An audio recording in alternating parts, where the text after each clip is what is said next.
who I am. And before I get into this model and its amazing story, I just want to tell you what my connection to it is. I graduated from Northeast High School in Philadelphia in June of 1964. I went to work on the Pennsylvania Railroad almost immediately, although I was only 17 years old at the time. This is because I could keyboard about 65 or 70 words a minute. And I wasn't touching steel or running trains at that time. I was in the office at 32nd Street. And I was there nearly 2 years when I enlisted in the U.S. Air Force in 1966. And I went through basic training, and believe it or not, I wound up in the 7th Transportation Squadron at Carswell Air Force Base in Fort Worth, Texas, where I worked on the railroad, among other things. Now up to this model. Well, before I do that, I also have here my Pennsylvania Railroad pass from back in the day. You want to hold that up for a moment? And at my retirement, I was a locomotive engineer with Norfolk Southern, and this is my operator's license for that.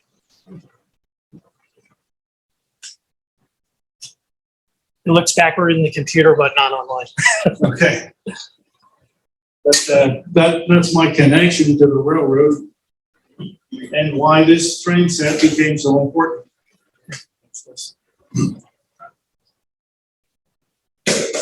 In December of 1966, I was lucky enough to be able to get home for Christmas. I came home on 12 days of leave. I think about the first or second day that I was home, my father came home from work. He was a dispatcher with the Philadelphia Gas Works, and a coworker of his walked up to him late in the day with this locomotive, this Lionel 686. His coworker had found it in the mud, the groundwater of an abandoned farmhouse. I think it might have been in Fox Chase, not that it matters. It was loaded with mud and soil. It was just the most pathetic mess anybody ever saw. But knowing that we had, my father and my brothers had many sets of Lionel, he said, here's a challenge for you. Let me see if you can get this one to run. So that's all it was, just a locomotive, no tender, nothing else. So after dinner, we went down to the basement and we set out with screwdrivers and ice picks and eventually some pipe cleaners. After we took the top off, of course, and oh my goodness, we worked on this stuff, got all the soils out of it, and some of it was hardened and some of it was still wet. It was a mess. We eventually got to the point where we thought, well, I wonder if this thing would run if we could give it some electricity. So we put it on a test track and gave it a little power. And Jesus Christ, like the Tin Man and the Wizard of Oz. When Dorothy gave him his oil can, he started to run, jerking at first. So we cleaned it some more. We turned some wheels and gears and things around. And we realized at least it was alive. So we cleaned it some more, and we squirted some CRC and other things into it to clean it and lubricate it. And I guess after the best part of an hour that evening, we had this locomotive. It would have been Lionel number 2020. There you go. This would be the 1947 edition, the first of, I think, 3 editions that Lionel made with these Pennsylvania Railroad S-1s. The Pennsy, as you know, only had one steam turbine. Lionel had thousands of them. And the other versions came later, I think, with magnet traction and other modern things. In fact, one of the versions came with a smoke unit in it that would chuck smoke, which is really ridiculous because the turbine doesn't go chuck, chuck, chuck, chuck, chuck, where you know it roars because it's not a reciprocating steam engine at all. So we had this. It's the 1947 version, and it was we had to work on it. There's a lot of corrosion on it. The good thing, it has 6 pilot wheels and 6 trailing wheels, because some of the flanges had corroded off. They're just not all there. But there's so many wheels, 3 axles and 6 wheels for the pilot and for the trailing, it never derails. There's always another wheel there to keep it from wandering off. So there's also some corrosion on the drivers, on the driver's surfaces. The middle drivers are blind on this, just as it would have been on the real one. But when it runs, because there's a little bit of pitting on the driver's surfaces, you can hear it coming. I mean, it does, I felt it grab some vibration into the platform that it's on. So all right, now we've got this locomotive and no tender. So what are we going to do about that? So still yet the next night, we went down to Roslington Avenue in the Lawndale area. I'm pretty sure it was Allied Hobbies at the end of the day. And I didn't know how they would sell me a tender. They want to sell like what new trains and old train sets. But I went down and I asked them, I said, no problem, just go over to the back of the store and you'll see a box full of used Lionel tenders back there. So I walked back and sure enough, mostly post-war, I don't remember any real ancient stuff, but just about any post-war tender that Lionel ever made was in a heap in this park. And some had been dropped, some were missing trucks or wheels, some were in pretty bad shape. So I picked this one out of the box. It was the best of the bunch. And it seemed to be the most appropriate one to go with this locomotive. Now, when Lionel made the 1947 editions, number 2020, they were using a smaller tender. But since this was all the way up to 1966, almost 20 years later, Lionel came out with a larger tender that would have gone with the S-1, the coast-to-coast tender. The closest thing Lionel ever came to a coast-to-coast tender. It's on a scale. It's Lionel. So the sign on the wall said, if it whistles, it's $5. If it doesn't whistle, it's $2.50. So I took the tender up to the cash register, and there was a test track there, and they kept trying to make it whistle and whistle, and it wouldn't whistle. So I paid my $2.50 now. I finally put some money into this operation, and then went home. And when we got home, we cleaned up the wheels and the roller shoes, and it sang like a bird. So now I have a locomotive and a tender. And I was pretty happy about that, especially since I worked for the Pennsylvania Railroad. And I thought, well, gee, I've got this model here. Be nice if it had a train, but as a GI, just in about 8 months at the time, I didn't have a lot of money. I didn't have money to go out and buy a passenger train set, so I really would like to have done that. So we, my next oldest brother and my father and I, we set about a trip to the basement to come up with in the way of materials to make a passenger set. So we did. I went to another hobby shop, and I bought trucks for it. And initially they had scale wheels. I have tin plate wheels on them now. I can interchange them over the years. I've used both. I bought the decals and the couplers. But we set about making these cars. The roofs and the floors are made of pine. The sides are made of masonry. So we were able to put the windows into it. And it's basically a betterment car.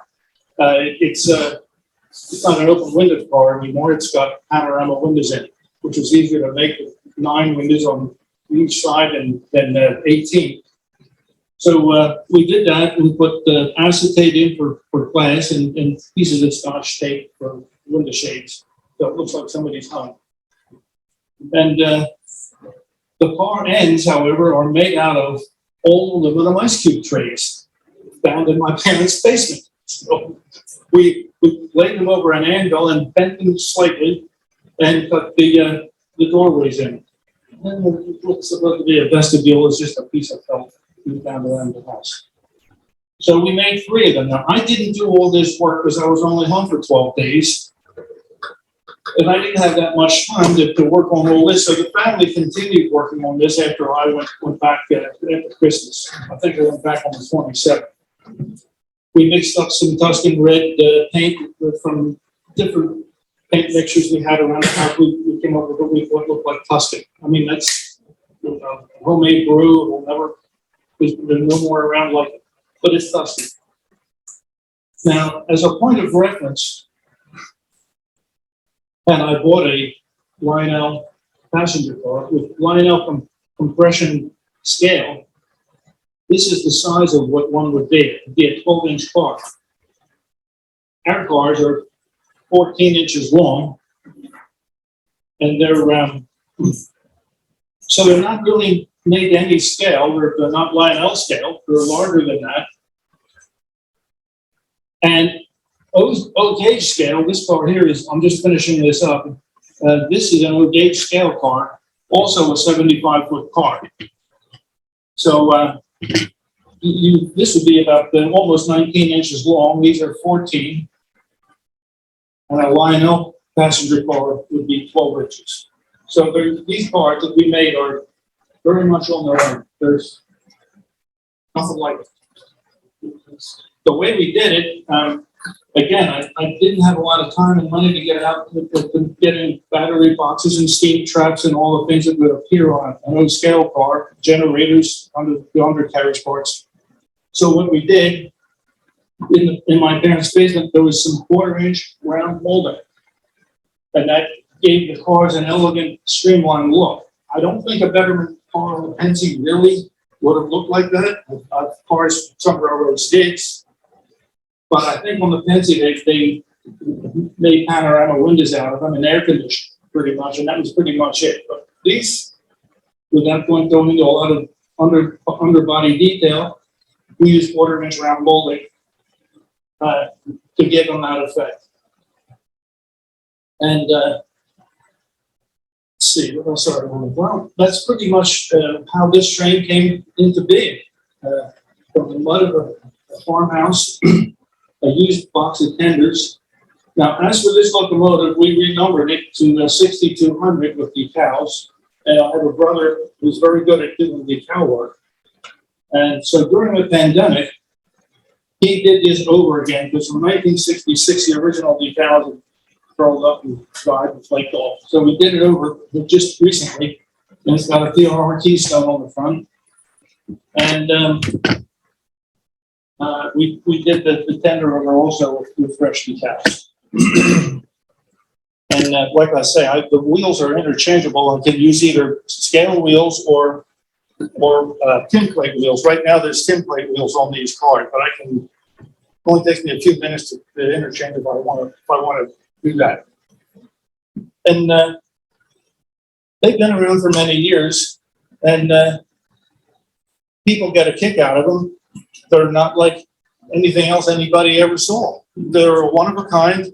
They're crude. I'll admit that they're crude, but there they are, and it's worked out well for us. Thank you. Thank you. Now,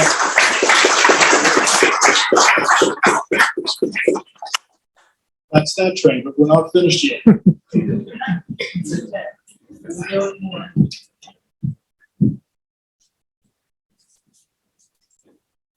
gonna set this down. Sure.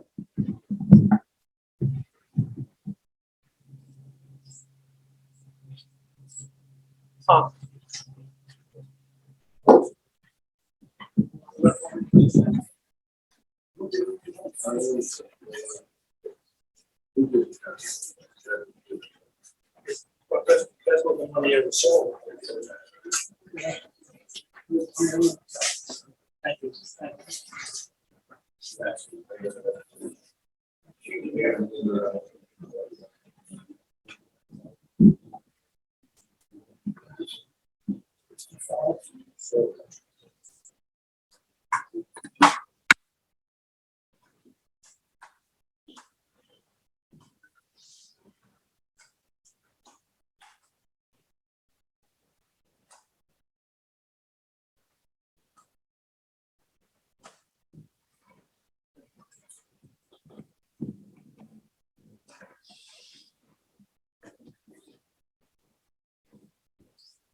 Now, while I was serving in the Air Force, 2 years later, in 1968, I went into town, the Tolson's hardware store in Fort Worth.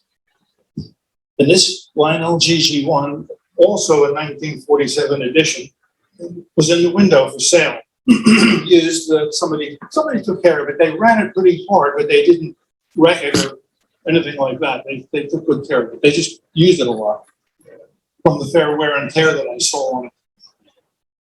So I I bought that. I still have the sales slip. It was $50 at the time.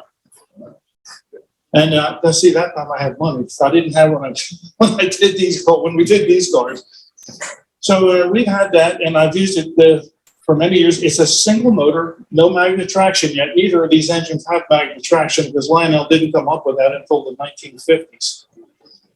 It's a single motor, and it's metal. And I have a brother who likes to repair Lionel trains, and he worked on the inside of this for me and cleaned it up. And he decaled it right before the pandemic, I'd say about 5 years ago. So it's got a fresh set of decals. That's why it gleams and looks like looks like it belongs in a museum. It probably does, but I run it occasionally. I don't have any trains in my house anymore. I did. I have all the trains. I'm a remarried widower. And I had a large railway around my four walls of my basement in Harleysville, PA. But when I remarried and moved to Fort Washington, I dismantled all that. And there's no basement where I live. So I don't have any place to run my trains in my own home. I thought about that, the fact that she didn't have a basement, but I married her anyway.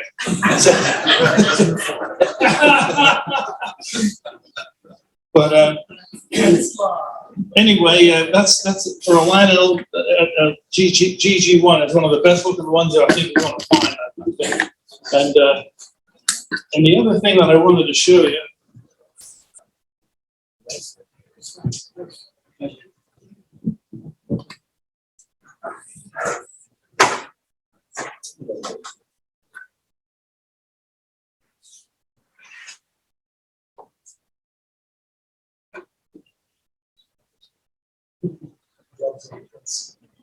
Now, this is not Pennsylvania Railroad at all. It's a Southern Railway observation park. What I did here, I have an O gauge scale PS4 at home. And I began in the next decade from the 60s. Oh, thank you. Don, just stay on that side because if you get too close to the speaker, it'll help. All right. Thank you. I'll take all the help I can get. From the decade of the 60s, I got into an O gauge scale in the 70s. And I have a PS4 in scale. And eventually I built, this is the eighth of 8 passenger cars in Southern Railway livery. They were painted by the late George Stock, who lived in Mount Airy. Some of you may know of him or know him personally. He's deceased quite a few years. But when I built this, what I really wanted for the last car was what you would call the Queen of the Rails. A car that would be in the style of the last Pennsy coach over there, but with an observation fantail on it. But I didn't want that. I wanted a car with panorama windows. So instead of buying the 80-foot Queen of the Rails, I bought a 75-foot coach with wide windows. It's the only thing I could do. And I bashed it into an observation car. I bought the observation rail extra. I cut the doors off the end since it was originally a day coach, would have had doors on both ends. I cut them off and put the observation rail around it. And the awning is made out of shelf paper, just maroon shelf paper at a hardware store. And pinking shears, I used pinking shears to cut the serrated edge into it, so it just wouldn't be a sheet of shelf paper down. It has a little edge to it to go around. And it has an interior of different stateroom type compartments, drawing rooms, and so on. A small galley kitchen, a small dining area, and an observation lounge inside. And I just wanted to introduce that to you because it's not the way it was supposed to be built. But I don't build anything the way it's supposed to be built. So, well, I do sometimes. But that's pretty much what I wanted to show you here today. Anybody have any questions or anything they want to ask? You did a nice job. Thank you. What paint did you use on your fencing product? Can you just repeat the question? Okay. What paint did I use on these here? I don't remember. It was something we mixed. It was a batch of paint we mixed up with paint in my parents' basement with several different colors to arrive at Tuscan. It's an oil-based paint. I'm going to guess it was probably M.A. Bruters back in the day, and my father was a big believer in it. So that's probably what it is. Yes, and of course, George Stock spray painted the Southern Railway green on this, and he hand lettered the Southern Railway livery on it. And I told him I wanted it named Royal Palm for their crack train from Cincinnati to Florida. And it's accurately numbered 3499. I would guess, though, that the prototype was really stainless steel. Royal Palm 3499 was probably a fantail observation car of stainless steel. But I got the right name and the right number, but it's a heavyweight car. So I don't know personally that I would be happy with stainless steel in O gauge scale. I don't know that I would. I've seen them. They look flashy somehow, but somehow when you get something painted, it's stark, and you get either have it hand lettered or decaled. It's I just like it better. That's all. And that's just about all I can tell you about here. I think I've explained everything I've got, how it all came to be, and my connection to it all. My connection to the Pennsylvania Railroad, which goes back as a teenager. Yeah. You showed your locomotive engineer certificate from Norfolk Southern. Yeah. So after the Air Force, did you go back to the Pennsylvania Railroad? No, while I was in, the merger occurred in 1968. So I was in from 1966 to 70. So my seniority would have taken me to a job in passenger accounting at 32nd Street. But in the Air Force, I was in logistics. And I worked on the railroad on the base, and I shipped lots and lots of hazardous materials. And I thought, why in the world would I want to go count passenger tickets on the Pennsylvania Limited at 32nd Street with my background? And I thought maybe I could do better.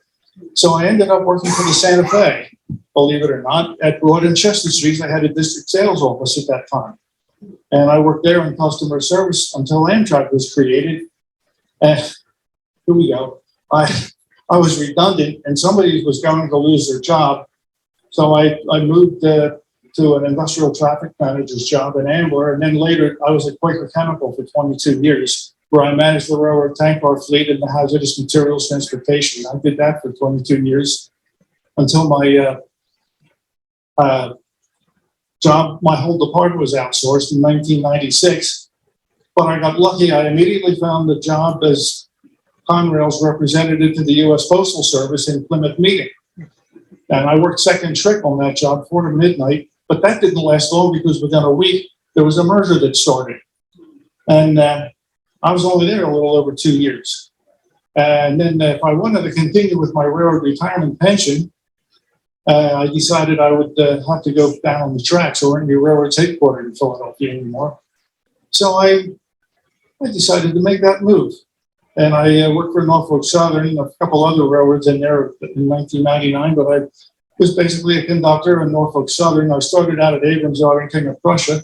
But after I was there a while, I lived halfway between Abrams and Allentown. I moved up to Allentown, and I ran trains all over the East Coast from there.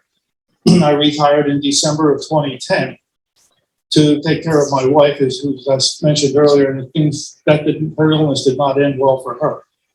But that's my connection to the railroad, to my whole career, actually, and what it has to do with these trains. And I tell people, if you're going to introduce your kids to trains when they're young, be careful. They might turn out like me. So,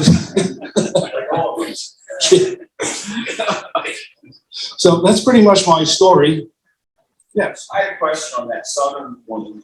Is the interior prototypical, or is that something you just sort of? It wasn't made off of their diagrams. It was something I put together that would likely have been a queen of the rails. You know, it could have been an office car. No, it's not off of any exacting diagrams. No. Yeah, Gus. Yeah, that southern car, was that a Walters wooden kit or? Yes, it's a Wolfer's kit. Yep, it sure is.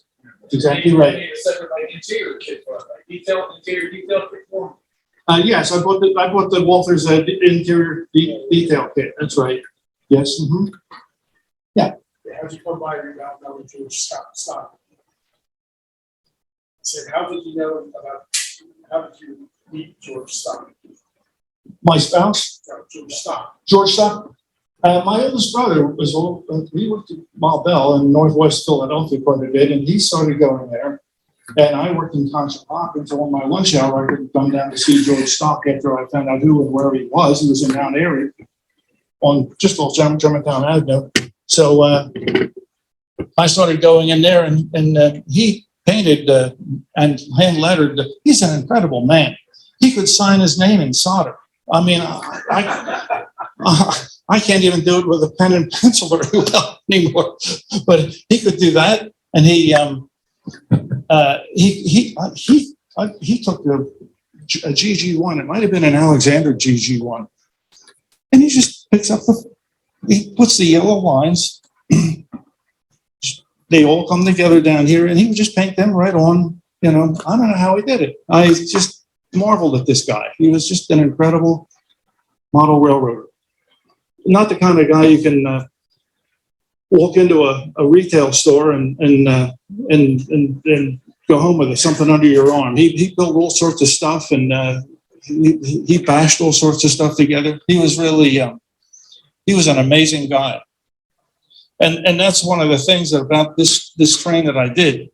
It's crude. It's crude. I admit that. I know that, but it's what I did. What we did in 1966. I was only home for 10 or 12 days, and to have accomplished as much as we did. And again, it's unique. People want to today, I think, are so interested in instant gratification. They want to buy something and go home with it. And to have come up with something scratch built out of my parents' basement out of old aluminum ice cube trays and pieces of masonite and so on, and quarter and inch molding, it's a little bit different. It's a little bit different. It's a lot of fun now, right? Yeah, building, thanks. Building them is almost as much fun as running them, I think. But all right, yeah, Gus. I never heard about George Stock. What, he had a hydro shop or something, or what? Yeah, he worked out of the basement of his home, and he was a model railroader. And he built trains. He sold them. He painted them. He was just. Some people used to call him the father of O-gauge railroading. I don't know that he was the father of it, but he was one of the best people you could go to for advice, to order kits, to help you assemble them, anything like that. He's just. I think there are a lot of stories about George Stock, and I think either during World War II or the Korean War, Lionel and one of the big companies said, "We're not doing repairs anymore. Send them to George Stock on Sedgwick Street in Philadelphia." That's who it was. Yes, that's probably right. Hey, Gus, he used to make brass engines out of brass stock. We would just take a piece of brass stock and mill it down to the building. Unbelievable. Yeah, he wasn't I right. never met him, but I've been involved in Shelton Hills Mountain Railroad Club, where his ties with him. And I saw some of his pieces. They were missing stuff like how we saw it after man. Well, it was a shade on the criticize, but it would build. I mean, he would build these things like Swiss watches, so they would run and pull. Excellent. And if you had one that didn't run like a Swiss watch, he'd fix it for you. So he bailed me out of a few mistakes I made along the way. And I have a 10-wheeler, an all-nation 10-wheeler that I tried to build. Well, I don't have the tools or the skills or the knowledge for it, but I looked at it. It was the directions it came with, it was a post-war model. And it came with, it was supposed to be for Lionel 3-rail. Well, the diagrams came that way, but I wanted it for a 2-rail direct current O-gauge scale. And I couldn't have converted the instructions I had from alternating current to direct current, and not to mention the fact that I didn't have the tools to do. So he was just kind of a guy that I would go to, and he straightened. He just built that. He probably blindfolded. I mean, he was just incredible. You know, in a week I had it back. What we did very good. Very nice. Yes, thank you. Yes, Gus. You talk about the Sunday Edwin Alexander and early UCL train, but Yes, I saw one in George Stock's basement, and I think he built it. And he said, I can't build this. He said, I don't know why I got it. He assembled one for somebody. This was in the 1980s, I think. Right at the end of his career, at the end of his life, really. you know what you got done, Edwin Alexander. I know he wrote a lot of books. He made a lot of OCL models. Yes, he did. Yes, he did. And I saw a GG1 of his being built in George Stock's basement one time. I do remember that. I don't know, it wasn't mine, but I do remember seeing him being assembled there. Yes. Yeah. Hope you have plans where you go, you're gonna want to make this. Well, I had to think about Having it. it taken or, I have to talk about that. My oldest daughter is not particularly interested in these things, and she might be able to see other parts of my estate. But I have 3-rail and I have 2-rail trains, and she wouldn't know the difference right off the bat. So I need to find. It's detailed instructions on. I do. I need to do that so that somebody can step into the dance and figure out where these go. Yes. They put one of the cast they was. Yeah. Well, all right. I'm sorry. I was supposed to talk for an hour, and I just ran out of steam here. I think I ran out of punch. But thank you very much. Okay, thank you, Don. Very interesting. Lots of neat equipment he brought here today. Just for the folks online, it's 11:36. So what we do at the Philadelphia chapter, if you have never been here, is we have a dining car at noon. So we'll indulge in some sandwiches, donuts, and non-alcoholic beverages, and have some camaraderie. So if you're ever in the area, even if you're not a member, you're always welcome to drop in here at Drexel Hill and attend the meeting live.